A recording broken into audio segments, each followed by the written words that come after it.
It is the year 476, and you have been emperor for 10 months. Not emperor in the way that Augustus was emperor, or Trajan, or even Constantine. Emperor in the way that a name gets written on a document so that someone else's orders carry the weight of Rome behind them. You are 16 years old. Your name is Romulus. Your father named you after the founder of the city and the first of its rulers, which means that you carry inside your name the entire distance between what Rome was and what Rome has become. You did not choose this. You did not ask for this.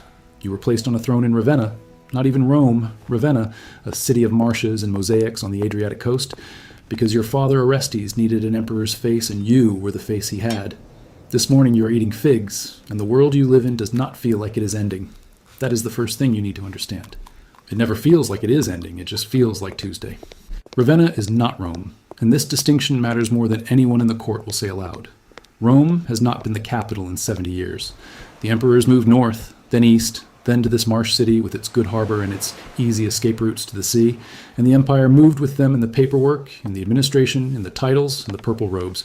But Rome itself, the city on the 7 hills, the city of the Forum, and the Senate, and the Colosseum, Rome has been becoming something else for a long time now. You have never lived there. You were not raised there. When advisors speak of Rome in your presence, they speak of it the way people speak of a grandparent's house, with reverence and a slight unfamiliarity, as if they know it mostly from stories. The aqueducts still run. The Senate still meets. But the senators who fill those marble seats are the grandsons of men who watch the real power leave. And they administer a city that has not commanded the world in anyone's living memory. You know this the way you know the shape of clouds. It is simply the weather of your life. What you do not know, what no one in this court has told you, what perhaps no one in this court fully understands yet, is that a general named Odoacer has been meeting with his officers for 3 weeks. Odoacer commands the foederati, the barbarian soldiers who make up the actual fighting force of what remains of the Western Roman military. This is not unusual. The Roman army has been barbarian for generations now. Stilicho, who saved the Western Empire twice in the early part of this century, was Vandal. Aetius, who stopped Attila at the Catalonian plains a generation ago, commanded armies that were mostly non-Roman by blood. The soldiers who patrol the borders, who garrison the cities, who stand between whatever Rome still means and the kingdoms pressing in from every direction, they are Goths, Herulians, Rugians, Syrians, men whose grandfathers fought Rome from the outside, and whose grandsons now fight for it. Odoacer is Syrian, or possibly Rugian, or both, depending on who you ask.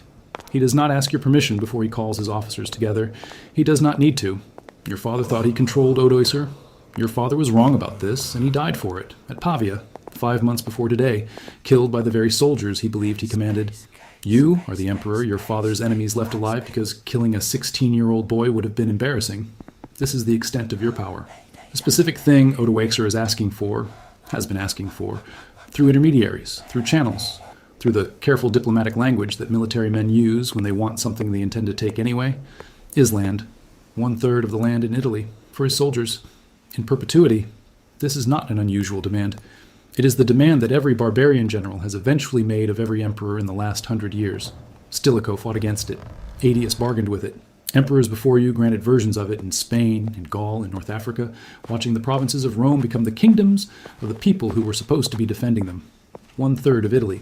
The advisors who whisper around you in the corridors of the palace at Ravenna have been explaining why this cannot happen, why giving Odoacer the land would be the end of something, though they struggle to name exactly what, since the end of so many things that were supposed to be permanent has already happened in your lifetime, and the empire has continued.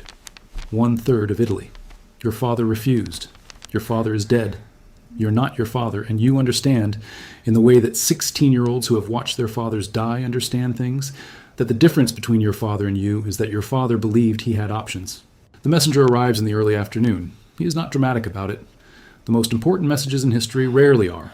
They arrive, covered in road dust, carrying the exhaustion of whatever distance they have crossed, handed to a secretary who hands it to an advisor who decides whether it needs to reach you immediately or can wait for a better moment. This one does not wait. What it contains is not an ultimatum in the classical sense. It is something more final than an ultimatum, because an ultimatum implies that the other party has a choice. Odoacer is not asking you to reconsider. Odoacer is informing you that the Western Roman Empire no longer requires an emperor. He will govern Italy himself, as king under the nominal authority of the Eastern Emperor Zeno in Constantinople. There is nothing in the message about violence. There is nothing about what happens to you. That absence is its own kind of message. You are 16, and you are no longer emperor, and the man who has just ended your reign is being careful not to make you a martyr. What happens to you is this: a pension, 6,000 solidae a year. A villa in Campania, on the coast, near the Bay of Naples. Comfortable obscurity. Odoaker is not a cruel man. He is a practical man, and killing a teenage boy with the name Romulus, the name of the founder, the name that turns your deposition into a kind of historical joke that even Odoaker's propagandists would have preferred to avoid. Killing you creates problems. Letting you live, comfortably and quietly, costs him very little. You will outlive him. You will live, as far as anyone can tell, into your 50s, in that villa on the bay, while the world outside reshapes itself entirely. You will watch, from a distance measured in the sound of the sea, the thing that historians will eventually decide happened today, the end, the fall. The words that get put around the moment in which you signed the documents and removed the purple and became, at 16, a comfortable footnote. But here is what those historians will not fully capture, because they are looking backward and you are living forward. You do not know today that this is the end. You know that you are no longer emperor. You know that your father is dead and that Odoacer has the army, and that the land of Italy is being parceled to soldiers who speak Latin with accents their grandfathers brought from beyond the Rhine and the Danube. You know that you're going to Campania with 6,000 solidi a year and a view of the water. What you do not know is that no Western emperor will ever sit on that throne again. What you cannot know, because knowing it would require you to stand outside your own moment and see its shape from somewhere that does not exist yet, is that the administrative structure that has organized the Mediterranean world for 500 years is, at this moment, ceasing to function.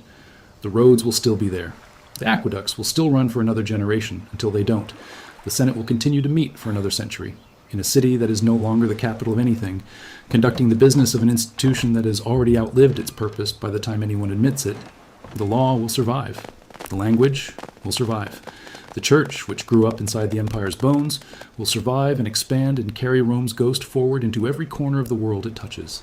But the Western Empire, the thing your name sat atop for 10 months, that is finished. Odoacer will rule for 17 years before Theodoric the Ostrogoth kills him at a dinner. Theodoric will rule for 33 years and call himself king and govern Italy with Roman administrators and Roman law and write letters to the Senate as if the Senate still means what it meant. And it will not mean that. And everyone will know it does not mean that, and no one will say so directly, because the language for what has happened does not yet exist. You are in Campania. The figs are ripe. The bay is very blue. You have been a footnote for 11 years now, and you have learned that the water looks the same every morning, regardless of what it is a footnote to. The fishermen go out before dawn. The merchants move through the market with the particular purposeful noise of people who believe that what they are doing matters. Children run on the road outside your villa walls the way children have always run, with the specific joyful violence of people who have not yet been asked to carry anything. You watch all of this and you think, or you do not think, because thinking it would require clarity that living inside your own life never quite provides. You think that Rome did not fall the way anything falls. It did not collapse. It did not burn, not fully, not all at once. It became something else, slowly, the way a language becomes a dialect becomes a different language across generations of mouths that are each only saying what sounds natural to them. The men who will eventually be called medieval are standing in the market right now, and they do not know that they are medieval. They think they are Roman. They think they are continuing something. They are not wrong, exactly. They are also not right. The word for what they are has not been invented yet, and it will not be invented for 1,000 years by people looking backward at them the way you, in your better moments, try to look backward at yourself. You signed the documents. You removed the purple. You are the last. Not the last Roman. Romans will go on calling themselves Romans for another 1,000 years in Constantinople, in the Eastern Empire that Odoacer carefully acknowledged, that Justinian will partially reconquer, that will endure in one form or another until 1453. But the last Western emperor, the last man to sit in the specific chair that Augustus built, that Tiberius inherited, that Caligula disgraced, and Claudius steadied, and Nero burned around himself. The last. The word is very clean when you put it next to a name. It sounds like a door closing. What it actually is, what you actually are, is something more complicated and more human than the word contains. You are a boy who was placed in an impossible position by a father who believed he could control forces that were already far beyond him. You are the name that history needed for its ending, because endings require names, require faces, require a specific Tuesday in September that can be called the moment, even though the moment was actually several centuries long. You did not end Rome. Rome ended itself through its own success and its own contradictions and its own inability to imagine any structure other than the one it had always had, long before you were born. You were just the face in the room when the paperwork finally caught up to the reality. The bay is very blue. The figs are ripe. The fishermen are coming in with the afternoon catch, and you can hear them from the terrace, their voices carrying over the water the way voices always have, and the way they will, long after anyone remembers your name. Somewhere in Constantinople, the Eastern Emperor Zeno is receiving Odoacer's formal notification and deciding how to respond, calculating what acknowledgement of this new reality costs him and what it buys him. Somewhere in Rome, a senator is conducting business, writing letters, administering the eternal city with the slightly desperate thoroughness of a man who knows the weight of what he is holding. Somewhere in the kingdoms that used to be provinces, men who were once Roman soldiers are becoming the fathers of men who will be something else, who will speak languages that are Latin and not Latin, who will build churches on the footprints of temples and call their kings by titles that are translations of titles that were translations of older titles still. The world is not ending. The world never ends.